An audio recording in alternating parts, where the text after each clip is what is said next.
Fans of the Sci-Fi Channel may remember a show a few years back called Bob's Basement, hosted by prop collector Bob Burns.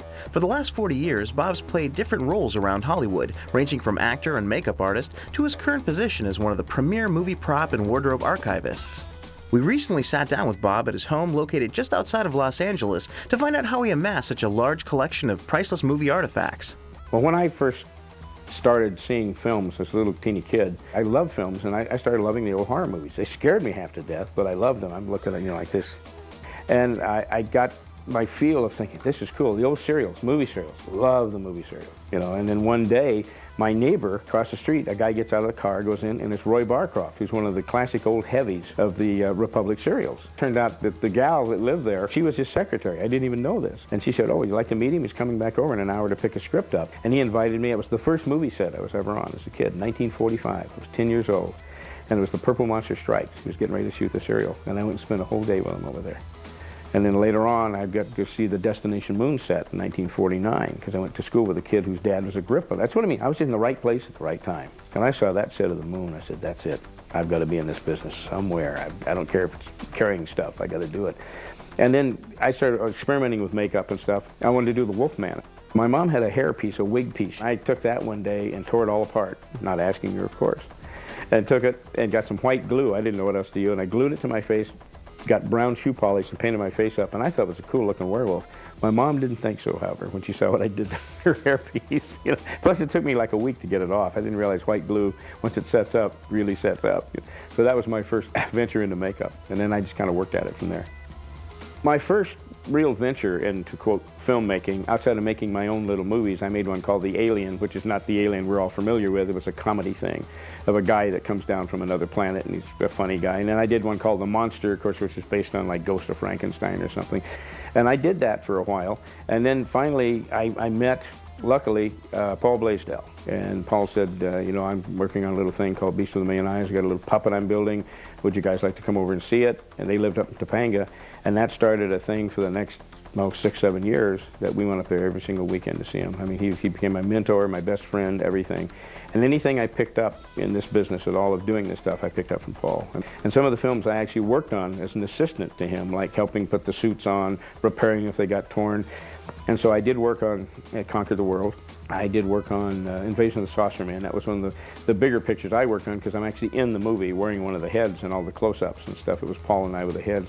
But they were fun. They've become like, I guess, cult films. I mean, I still think that Saucer Man is just a hoot. That's a funny movie, you know. And then the last movie I worked on with him, or assisted with, was It the Terror. And I remember that very well, because that's when I got my draft notice. Bob's tour of duty in the Army included a stint as a makeup artist, when his effects skills helped him recreate realistic injuries for training corpsmen in the field. Actually, I was archiving stuff as far back as when I was 13 years old. The first prop I ever got is the cane head from the Wolfman. And that was given to me because here again I went to school with a kid who, that was his dad, Ellis Berman, that made these things. And it's actually made of rubber, because he has to bash Lon Chaney with it.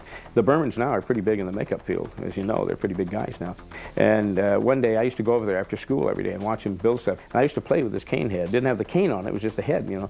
And one day he just said, you love that? And I said, yeah. I said, take it, it's yours. And that actually probably started my prop collection. I didn't realize it at the time. And then it just was a slow progression. People would learn that I had this stuff or was collecting stuff, and they would just call me, because I have the pleasure of knowing guys that were starting off in the business. I mean, they were just teenagers and used to hang out over here. You know, Dennis Muir and Rick Baker, all these guys. Bob and Denny Skotek, when they first got in the business. And they would just call and say, Bob, I got this thing in my garage, you want it? And I'd get it. And I thought, you betcha, I'll take anything.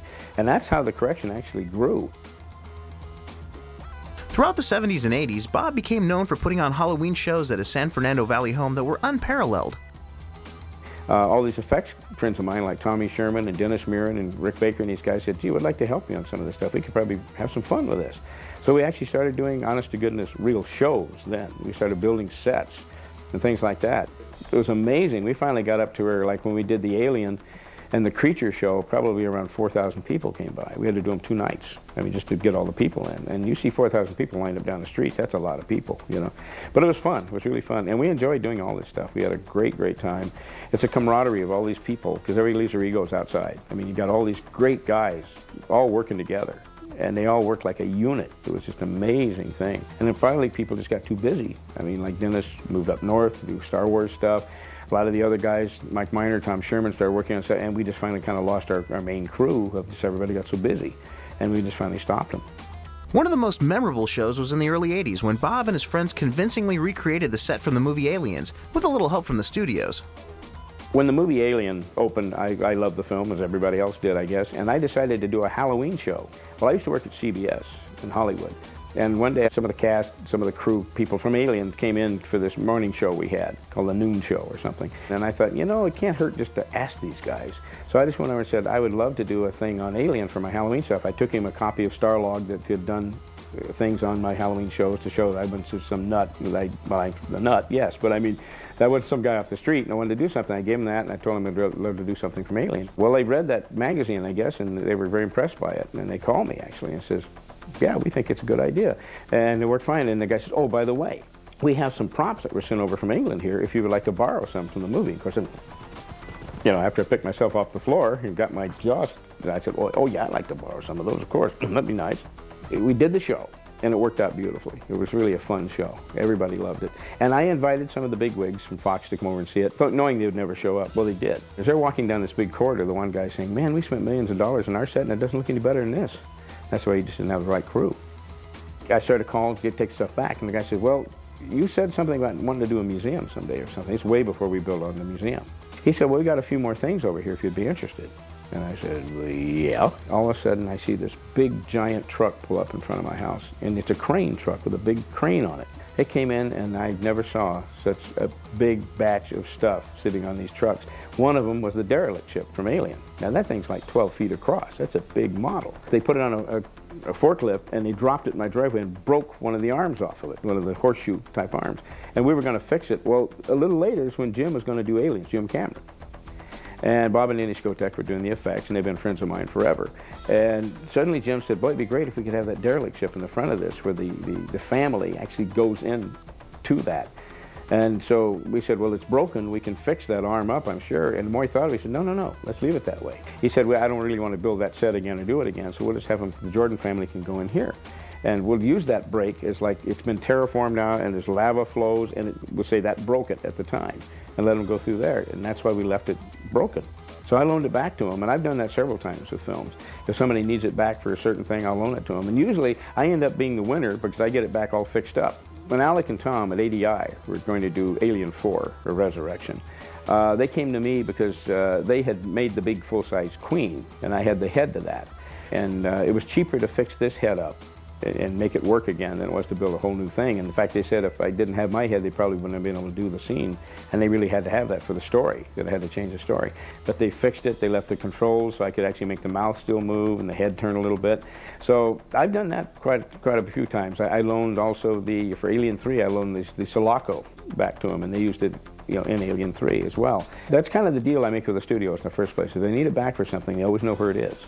With such a huge collection, we figured Bob would have a hard time picking a favorite prop, but we had to ask anyway. It's hard to tell what my favorite props would be. I mean, I love them all for all different reasons. I mean, they're all movie history. This is stuff that has to be preserved. I mean, these are artists that did this stuff. This stuff, to me, is as valuable as a Rembrandt hanging in a museum. But if I had to pick a favorite, which is really hard, there were two that I would think of. The King Kong armature, for one, and the Time Machine.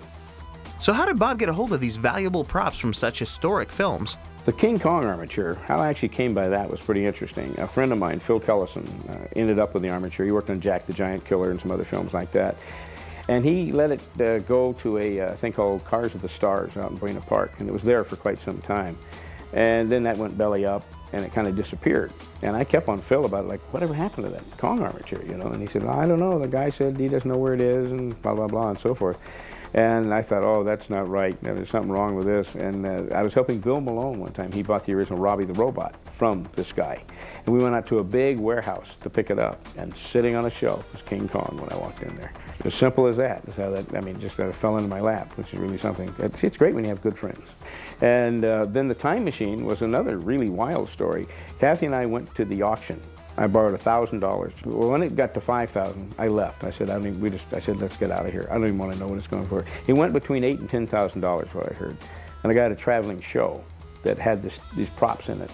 And then he went out of business, went belly up somehow. I've heard all kinds of stories about it. Now, George Powell had been a friend of mine for years and years, and he used to always just joke with me and tell me, you're going to end up with that machine someday. I know you will. And of course, he produced and directed the movie, and he said, you're going to end up with that. He gave me the blueprints for it like years ago. He said, someday you'll have that to go with those blueprints.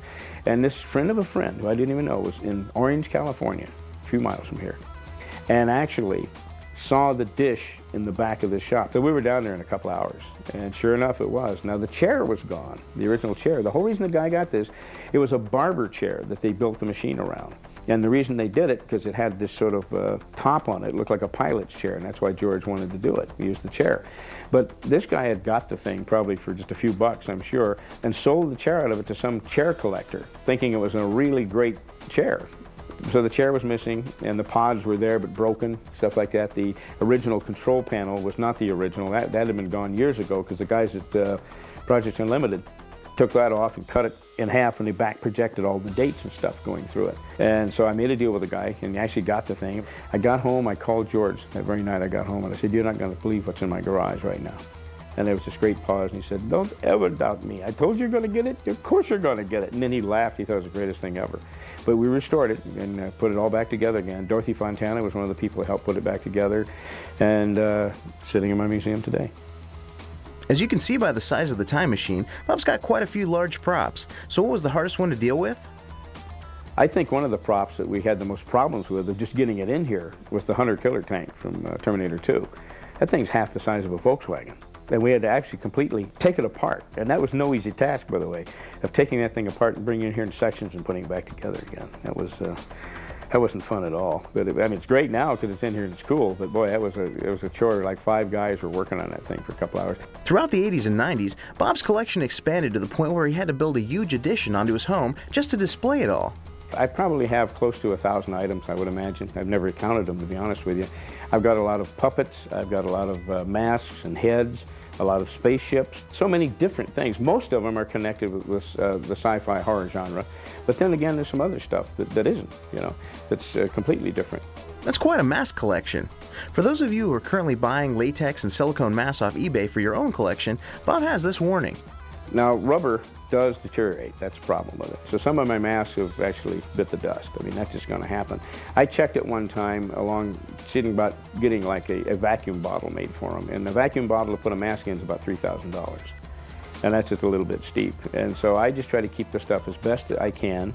They used Armor All for a while. I thought that was great till they suddenly found out what was happening was eating it from the inside out. You just try to hold them and keep them as long as you can. Eventually they're going to disintegrate. There's not a whole lot you can do about it. But I've got some stuff now from back in the 40s that's still perfect. I got some stuff that was done in the 80s that's already falling apart. Now that all depends with the rubber too. They've changed the formulas. They're not as good as they used to be. You know? But you just try to keep them as long as you can. If you look closely, you'll notice a few masks from the cantina scene in the original Star Wars. But Bob has another cool prop that figured into the Star Wars universe in a way you might not expect. Ben Burt, who was doing the sound effects on Star Wars originally, has been a buddy of mine for years, and he's kind of a toy collector too. And he called me one day and said, do you still have that old Buck Rogers ray gun you used to have that makes a buzz noise and all that stuff? I said, sure. And he said, well, could you record on reel-to-reel some long, you know, bits of it, short bits, whatever. I think I might be able to use it in Star Wars. I thought, well, that'd be cool. Now, what the scene was, where they're going to buy the droids, and the red and white one, they're going to buy that one, and R2 starts going crazy because he wants to stay with C-3PO. Well, he starts, you know, moving around, and the Jawa walks up and goes, "Brrr." That's it, it freezes him, and that's it. And that was actually the sound, and he didn't even change the sound. He left it exactly alone, no reverb or anything on it. So what he was doing was saying hello to me. Because what he did, there was a fireplace, his dad's fireplace, became the crackling fire sound for the Jawas when they're burning the bodies. That was his dad's fireplace. When they're in that big trash compactor thing, they had a big dumpster. One of his best friends out in the alley was a big dumpster lid, and that's what that was. So he was saying hello to a lot of his friends with these sound effects, which is kind of cool.